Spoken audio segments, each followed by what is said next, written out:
नमस्कार दोस्तों, मैं धर्मपाल धनखड़ 8 PM इंडिया में आपका स्वागत है। इस वक्त हम मौजूद हैं फिरोजपुर झिरका विधानसभा क्षेत्र के सबसे बड़े गांव साकरस में। और यहाँ साकरस के बहुत सारे लोग मेरे साथ मौजूद हैं। इनसे हम चर्चा करेंगे विधानसभा चुनाव के रुझानों को लेकर के और साथ में क्षेत्र की और इनके गांव की समस्याओं को लेकर के और मेवात के ओवरऑल माहौल को लेकर के। सबसे पहले मैं बात करूंगा, यहाँ के समाज सेवी हैं फजरुद्दीन बेसर साहब। वो साकरस गांव के कई बार सरपंच भी रहे हैं और बड़े समाज सेवी हैं, आज तक किसी पॉलिटिकल पार्टी से जुड़े हुए नहीं हैं। और उनसे ही शुरुआत करता हूं। बेसर जी, आप बताइए कि विधानसभा चुनाव को लेकर के आपके गांव में और आपके फिरोजपुर झिरका विधानसभा क्षेत्र में क्या माहौल? देखिए, अभी पिछले दिनों अभी लोकसभा का चुनाव हुआ है 2 महीने पहले। तो मेवात में जो आम रुझान रहा था वो कांग्रेस के प्रत्याशी को रहा था। उसकी छाया प्रतिछाया भी का भी असर रहेगा, लेकिन कुल मिलाकर जो या मेवात में भी और खासतौर फिरोजपुर झिरका में भी मेरा ये मानना है कि यहाँ पर कांग्रेस के कोई भी प्रत्याशी आए उसकी हवा अपेक्षाकृत औरों से ठीक रहेगी, पक्ष में रहेगी। बेसर जी, इस इलाके की मुख्य समस्या क्या मानते हैं आप, खास तौर पे फिरोजपुर झिरका की? देखिए, मैं पूरे मेवात की बात करूं तो बुनियादी सुविधाएं जो होनी चाहिए थी, जो जो इस इलाके की पुरानी मांगे हैं, वो किसी भी सरकार ने पूरी नहीं की। जो भी सरकार आती है वो सिर्फ अपना झुंझुना दिखाती है, बजाती है, ये कहती है मैं हम ये करेंगे ऐसे, और उसी आशा दिलासा के बेस पर लोग सरकारों को बदलते रहे, नुमाइंदों को बदलते रहे। यहाँ की मूलभूत सुविधा एक काफ़ी दिनों से चल रही पूरे इलाके लेवल की कि भाई रेल जानी चाहिए गुड़गांव से अलवर तक की। एक ये रही कि भैया पूरे विधानसभा खासतौर पर तो फिरोजपुर जिला में इसमें सिंचित जो क्षेत्र है नहरी पानी का 1 एकड़ भी नहीं है, कोई नहर नहीं आई। कोटला झील है वो इलाका का पूरा पुराना मुद्दा है, वो रही। दूसरा ये रही है 248 है जो अलवर जो गुड़गांव जो राजमार्ग है नू अलवर, उसको 4 लेन करने के लिए कुल हम लोग भी पैदल चले हैं, कई बार चलते रहे, बड़ी पुरानी मांग है। और उसको लोगों ने जो है, क्योंकि वहाँ पर आमतौर पर बहुत ज़्यादा एक्सीडेंट होते हैं, तो उसका खूनी रोड नाम रखा हुआ है, उसका पूरा होना है। और भी यह कोई इलाके में यूनिवर्सिटी होनी चाहिए, कोई यूनिवर्सिटी नहीं है पूरे ज़िले में। तो इस तरह की तो मांगे ये तो है इलाका लेवल की। जहाँ तक फिरोजपुर जिरका की प्रॉपर की जो मांगे हैं, एक तो ये कि यहाँ पर नहरी सिंचित सिंचित क्षेत्र जो है वो बिल्कुल नहीं है, कोई नहर नहीं है। उसका नहरीकरण के लिए लोगों की आम बहुत पुरानी मांग है और सबने आश्वासन दिया, वो आज तक नहीं हुई। यार प्रॉपर कोई बढ़िया जो है क्या नाम फिरोजपुर जिरका में स्कूल नहीं, कॉलेज नहीं है। और उस कॉलेज को मंजूर किया था कई साल पहले, 4 साल पहले किया था तत्कालीन मुख्यमंत्री मनोहर लाल खट्टर जी ने, तो वो आज तक नहीं खुला है और उसकी अब तक भी यूं ही। यानी मनोहर लाल जी ने जो कॉलेज बनाने की घोषणा की थी वो यहाँ अब तक पूरी नहीं हुई है 6 साल के बावजूद। बेसर जी, मैं आपके पास दोबारा आऊँगा। मैं और साथी बैठे इनसे भी विचार ले लेते हैं। आपका शुभ नाम? इस्लाम। जी, इस्लाम। इस्लाम जी, आपके गांव में क्या समस्या है?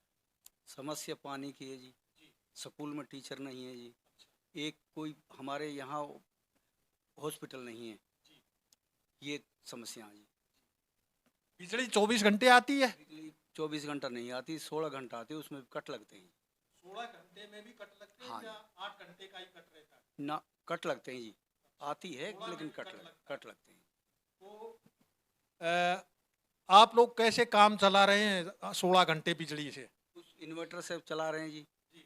और कुछ अपने देहात का वो है, घरों से बाहर बैठ जाते हैं, वो पुराने पंखे उनसे हवा करते हैं, तब आ जाती है जब अपने घरों में आ जाते हैं। आपका शुभ नाम? सरफू सरफू सरपू। आप ये बताइए कि आपके गांव में जो समस्या है बिजली की, ये कैसे दूर हो सकती है? ये तो ऐसे ही हो सके जी, जब जार लगातार मिल जाए तो दूर हो जाए। और ना मिले तो भाई परेशानी छूट ही रहा। आजकल प्रधानमंत्री ने एक नई योजना शुरू की है आपके घर की छत से जो है बिजली पैदा करने की, सोलर से।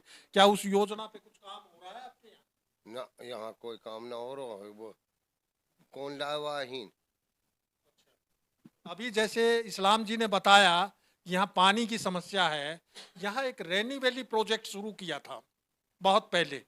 मुझे लगता है कि शायद तब मुख्यमंत्री ओम प्रकाश चौटाला होते थे। तो उस समय जो परियोजना शुरू की गई थी, उस परियोजना का अब क्या हाल है? और पिछले साल तत्कालीन मुख्यमंत्री मनोहर लाल खट्टर, जो अब केंद्रीय मंत्री हैं, उन्होंने भी आकर के रैनी वैली परियोजना का कुछ उद्घाटन किया था और जनता को समर्पित की थी। क्या उस परियोजना का कोई फायदा मिला पानी से? कोई फायदा ना मिला जी, भुत्तेर घर में तो हाँ ही ना, नलकी ना लगाई गाड़ी ना। हर घर नल से जल योजना केंद्र सरकार की भी है और हरियाणा सरकार की भी है, उसका भी कोई बेनिफिट यहाँ पर दिखाई नहीं दे रहा। आपका क्या नाम है? उस्मान बेसर। आपके इस इलाके की सबसे बड़ी समस्या क्या है? पानी और स्कूल एजुकेशन की है। पानी की बहुत पानी और एजुकेशन की समस्या को हल करने के लिए किस सरकार के कार्यकाल में अच्छा काम हुआ? तो जो सरकार आई ऐसे ही धक्काबाजी रहा। हाँ, कोई सरकार सरकारें धक्के ही खिलवाती रही लोगों को, समस्याओं का समाधान नहीं हुआ। सब आपका नाम? अताउल्ला कुरैशी है जी। वैसे जी, आप कब से यहाँ मेवात में रह रहे हैं? जन्म से रह रहे हैं जी। जन्म से हैं? जन्म से ही। कितनी पीढ़ियों से? पीढ़ी तो मेरे ख्याल से 7वीं पीढ़ी चल रही है हमारी। 7वीं पीढ़ी आपकी चल रही है।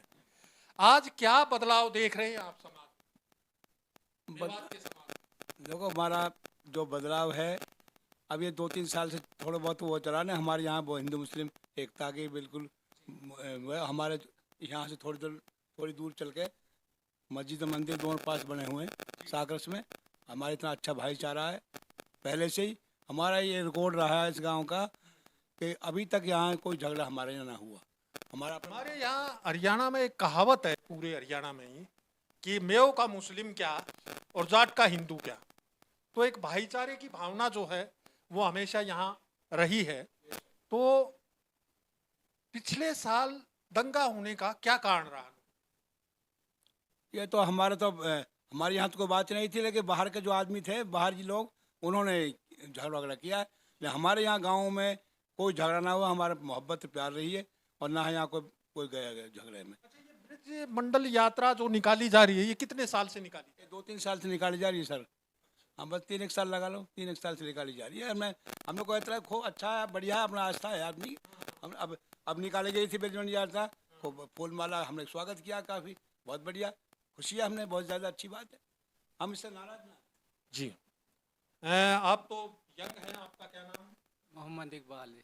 मोहम्मद जी, इकबाल जी, क्या आपके सामने जो समस्याएं आ रही हैं, आपके बुजुर्ग भी बैठे हुए हैं, इन्होंने बहुत सारी समस्याएं बताई, आप किस नज़रिए से फिरोजपुर झिरका की समस्याओं को देखते हैं कि कैसे ये दूर हो सकते हैं, या कौन सी बड़ी समस्या है, उसका क्या समाधान है?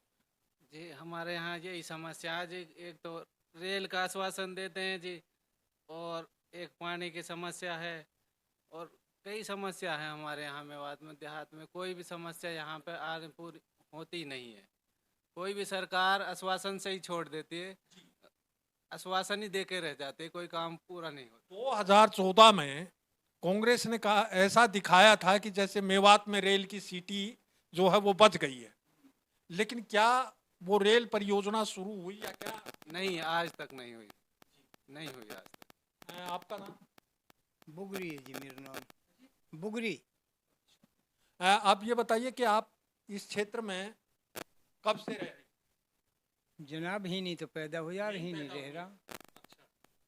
और काफी यहाँ की क्या क्या समस्याएं यहाँ की आपको ज्यादा समस्या परेशान करने वाली? ज़्यादा परेशानी यूँ है कि बात एक सब कह देवा कि हम कर जाएंगा, हम करेंगा, नू करेंगा, आज तक काई ने कुछ ना करा। और यही परेशानी में रहेंगे। हर बार वोट भी देते हो?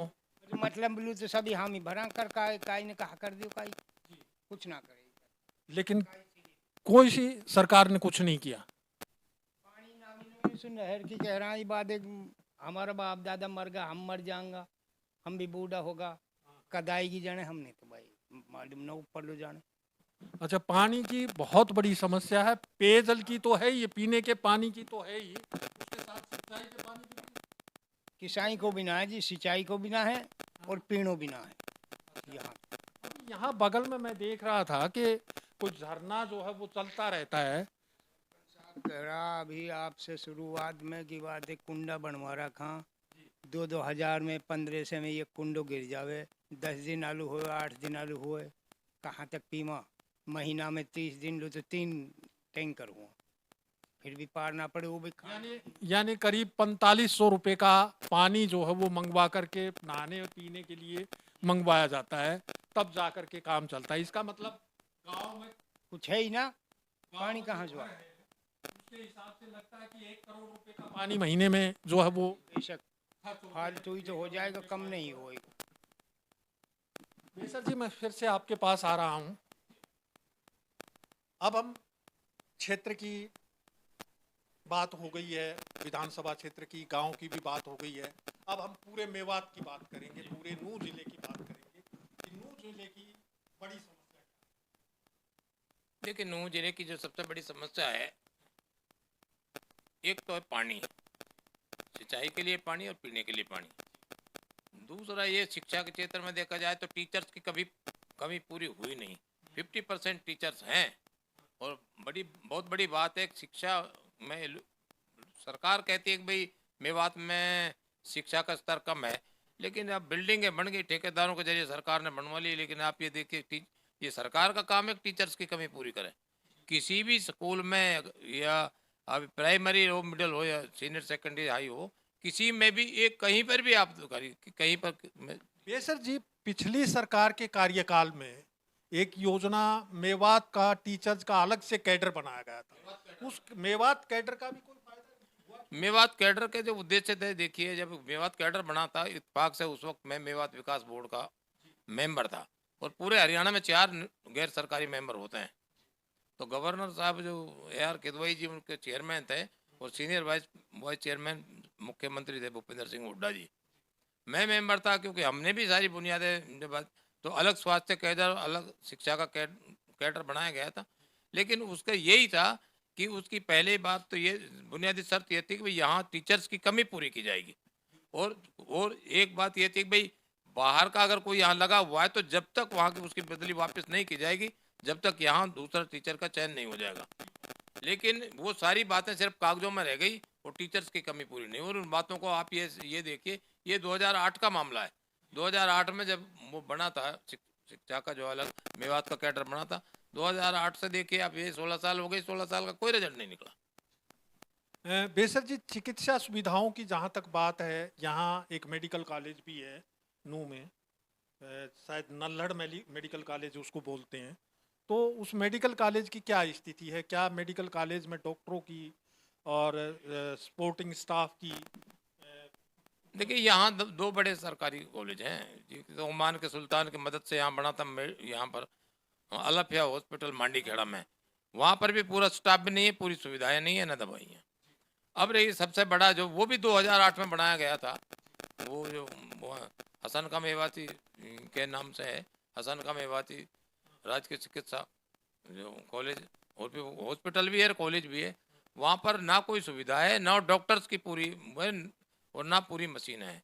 तो वहाँ पर उसकी व्यवस्था इतनी खराब है, तो बात ये वो सिर्फ बिल्डिंग ही बन कर रह गई है। बहुत जिसके ये सोचा, ये बुनियादी बात ये थी कि भाई यहाँ सारी कॉलेज में नए नए डॉक्टर्स आएंगे और भाई उसके अलावा पुराने डॉक्टर्स भी रहेंगे, पूरी पूर्ति होगी। ना तो डॉक्टर्स हैं, ना नर्सिज हैं। बल्कि मैं बताऊँ आपको, 2008 में एक बात मेरे याद आई कि जब इसकी ज़रूरत महसूस हो रही थी, स्टेज पर मैंने कहा था कि भाई मेवात की तो ये हालत है कि भाई क्या